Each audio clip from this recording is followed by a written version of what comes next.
क्या लगता है आपको सर, विधायक जितने भी पार्टी के हैं वो पैसा लेकर, सूटकेस लेकर टिकट लेने जाते हैं, या पार्टी घर पर टिकट देती है? जनसुराज किस तरीके से टिकट बांटेगी? और सब पार्टियां, बिल्कुल सही बात है कि वहाँ पे लेके जाइए, मतलब लगता है ऐसा, इस तरह होता भी है जी। होता भी, ये बात फैक्ट भी है। इस देखिए, जो हकीकत है, जो सच्चाई है, उसको बोलने में कहीं आपके अंदर डर नहीं होनी चाहिए। इस तरह इससे पहले जो व्यवस्था थी उसमें सब लोग जान रहे हैं कि वहाँ सूटकेस में भर के जाइएगा, दीजिएगा, टिकट मिलेगा, फिर आइएगा, जीतिएगा, फिर आप वो लूटिएगा, यही व्यवस्था था। लेकिन जनसुराज का बिल्कुल ट्रांसपेरेंसी है, पारदर्शिता है इसमें कि आपको टिकट किस प्रकार आपको दिया जाएगा, इसका व्यवस्था है। ये व्यवस्था आपको चार लेवल पे आपका व्यवस्था किया गया है। अनुमंडल लेवल पे है, उसका प्रखंड लेवल पे है, प्रखंड लेवल पे पहले है, ये आपका आकलन प्रखंड लेवल पे होगा, फिर अनुमंडल लेवल पे आपका आकलन होगा, उसके बाद आपका जिला स्तर पे आपका आकलन होगा, उसके बाद फाइनल रिपोर्ट आपका जो है वो जाएगा प्रदेश जाएगा, फिर प्रदेश में फिर आपका तय होगा कि आप किसको टिकट मिलेगा, नहीं मिलेगा। तो क्या लगता है, टिकट लेने के लिए जो है जाना पड़ेगा कि टिकट घर पे मिलेगा? बिल्कुल, उसमें कहीं किसी को जाने की आवश्यकता नहीं है, किसी को कहीं जाने की आवश्यकता नहीं है, किसी की जी हुजूरी करने की आवश्यकता नहीं है, बटरिंग शटरिंग की कोई बात इसमें नहीं है। आप अपने फील्ड में, अपने क्षेत्र में ईमानदारी और शुद्धता से प्रयास कीजिए। वो सारा आकलन आपका जा रहा है, टीम आपका जो भी है वो आकलन कर रही है कि जो भी इस प्रक्रिया में है, चुनावी प्रक्रिया में है, उनके चुनाव के लिए एक अलग से एक समिति बनी हुई है, वो लोग आकलन कर रहे हैं और वो लोग काफ़ी प्रबुद्ध हैं, बहुत एक्सपीरियंस हैं, उनका अनुभव, अपने जीवन का राजनीतिक अनुभव, सामाजिक अनुभव बहुत अच्छा है। तो वो लोग बिल्कुल आकलन करेंगे और सारे प्रत्याशियों का अपने अनुभव पे, कसौटी पे कसेंगे और उसके बाद जो होगा वो टिकट दिया जाएगा। इसमें कहीं से आपको कोई पैरवी सोर्स और ये सब पढ़ना जाने की कोई आवश्यकता नहीं। एक और आखिरी सवाल सर, के क्या लगता है इस बार जो है बिहार की राजनीति में मतलब कुछ बड़ा बदलाव होगा और जनसुराज कितनी सीट बिहार में जीतेगी, ये मुद्दा लोगों के मिजाज में चल रहा है, तो क्या आपको लगता है? देखिए, इसमें मेरा भी आकलन है और जितने भी जो भी जनसुराज से भी जुड़े हैं, इनके प्रणेता आदरणीय प्रशांत किशोर जी, वो बार बार यही बात बोल रहे हैं कि जनसुराज का जो नवंबर में इलेक्शन होगा, बिल्कुल डिसाइसिव बहुमत आना बिल्कुल तय है। अगर ये बात ये कब कही जा रही है, अगर जो परिकल्पना हम लोग लेकर के लोगों के पास जा रहे हैं, अगर जो बात हम लोग जा रहे हैं लेकर के, अगर वो बात वो समझ जाते हैं कि देखिए अल्टीमेटली जो है, अंततः जो है करना ये जनता को है, जनता ही एक डिसीजन लेगी, वही एक डिसाइसिव बहुमत देगी किसी को भी कि भाई कौन क्या मुद्दा लेकर के आ रहा है। अगर वो ये तय कर लेती हैं कि मेरा मुद्दा 5 किलो अनाज है, मेरा मुद्दा 5 किलो अनाज है या शिक्षा है, मेरा मुद्दा सड़क नली गली है या फिर पलायन को रोकना है, रोजी रोजगार है, रोजी रोजगार की व्यवस्था यही होनी चाहिए, ये है, तो ये उनका आकलन करना है। मतलब ये कह सकते हैं कि जनसुराज जनता को अभी बिहार में जगा रही है, सीट मतलब जो है कि अगर नहीं भी जीतती है लेकिन प्रयास जारी रहेगा, जनता किसी तरीके से जागे। नहीं, ये वही मैं बोल रहा हूँ कि इसमें अगर जो बातें हम लोग जा कर के बता रहे हैं, अगर वो इन चीज़ों को वो समझ गए और हम लोगों ने वो प्रयास जो किया और वो उस प्रयास में हम लोग को सफलता मिल गई, मतलब समझाने में वो सफलता मिल गई कि हम लोग ये चीज़, अपनी बात जो परिकल्पना लेकर चल रहा है वो समझ गए और हमने वो समझा दिया, तो निश्चित रूप से आपको नवंबर में एक डिसाइसिव आपको एक बहुमत मिलेगी जनसुराज को, एकदम बिल्कुल जो जिसमें आप बिल्कुल एक सरकार का गठन यहाँ पे बिहार में कर सकते हैं। एक और सवाल सर, के क्या लगता है इस बार जो है बिहार की जनता, जैसे आरजेडी के कार्यकर्ता हैं, एनडीए के कार्यकर्ता हैं, ये लोग कहते हैं कि जनसुराज एक हवाबाजी है बिहार के अंदर? बिल्कुल हवाबाजी है, अगर ऐसी बात है तो हवाबाजी, लेकिन हवाबाजी क्या है? हवाबाजी ये है कि बिल्कुल हवा वो बन रही है जहाँ पे शिक्षा में अमूलचूल परिवर्तन होनी चाहिए। हवाबाजी ये है कि यहाँ पे पलायन बिल्कुल ही बंद होनी चाहिए।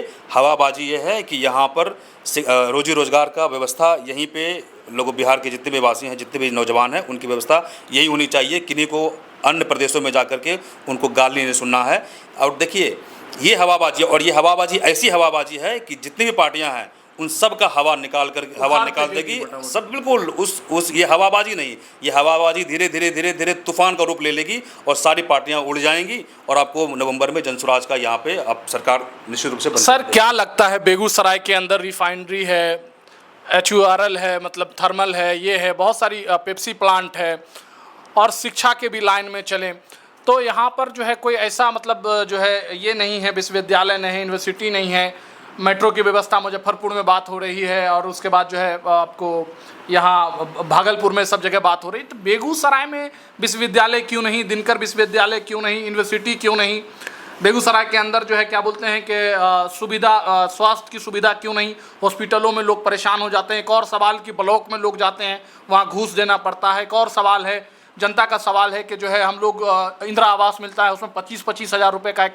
हवा खिरा हुआ है कि अधिकारी लेते हैं, उसके बाद किस्त पास होता है। देखिए, ये तो इसमें कहीं कोई दो राय नहीं है कि आप जो भी काम कराने जाइएगा, चाहे राशन कार्ड बनवाइए या फिर आप वहाँ पे आरटीपीएस जाइएगा किसी ब्लॉक में, वहाँ पे जो भी आप जन्म प्रमाण पत्र हो गया या फिर आपका जातीय आवासीय आय हो गया या फिर आवास योजना में, ये हर एक जगह घूस चल रहा है। जब आप बात कीजिएगा 15 सालों का जो यहाँ पे लालू जी का रहा है, राज रहा था, तब ये बोला जाता था कि जंगल राज है, गुंडों का राज है। अभी तो सुशासन की सरकार है। सुशासन की सरकार कहाँ है सर? कहाँ सरकार है सुशासन की सरकार? अगर सुशासन की सरकार रहती तो आम जनता को इतनी परेशानी उठानी पड़ती। आज हर एक काम के लिए आपको घूस देना पड़ेगा। ज़मीन का आप जाइएगा, भ्रष्टाचार में लीन है बिहार हर एक जगह। वही बोल रहे हैं कि आपको 15 साल पहले गुंडों का राज और जंगल राज कहा जाता था और आज जो है वो अफसरों का राज हो गया है, अफसरों का गुंडा राज हो गया है। मतलब अब जो है मतलब एक तरीके से कह सकते हैं कि गुंडा राज में गोलियां चलती थी, इस बार कलम में भी गोलियां। बिल्कुल कलम में ही आज वो तीखी गोली है। जो कलम वाला वो पता नहीं चल रहा है, गुंडा वाला तो चलिए वो दिख जाता था, लेकिन ये कलम वाला पता नहीं चल रहा है लोगों को।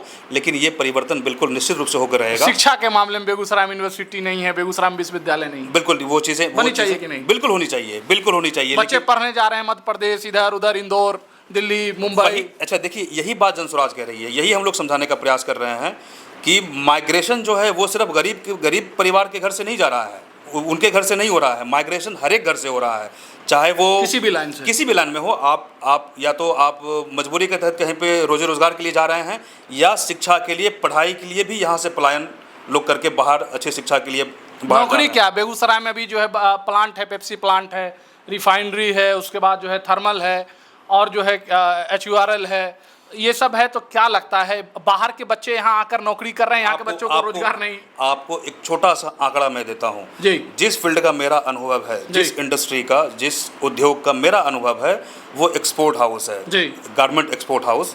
तो उसमें मेरा अनुभव है, मैं लगभग उसमें 14 वर्ष में काम किया हूँ और ये दिल्ली, नोएडा, गुड़गांव बेस ये जितनी भी एक्सपोर्ट कंपनियां हैं वहाँ पे मैं काम किया हूँ। तो आपको मैं बता दूँ कि वो चीज़ें जो फ्रॉम बॉटम टू टॉप जो भी वहाँ पे काम करने वाले हैं, चाहे वो वहाँ पे वर्कर हों या फिर वहाँ पे मैनेजमेंट के लोग हों, वो उसमें आपको लगभग 70 से 80% लोग आपको बिहार के ही मिलेंगे। तो अभी आप ये देखिए कि हमारे जो यहाँ पे सांसद है और मंत्री हैं, हमारे गिरिराज जी जो हैं, वो यहाँ पे उनका मंत्रालय भी जो है कपड़ा टेक्सटाइल मिनिस्ट्री उनके अंडर में है।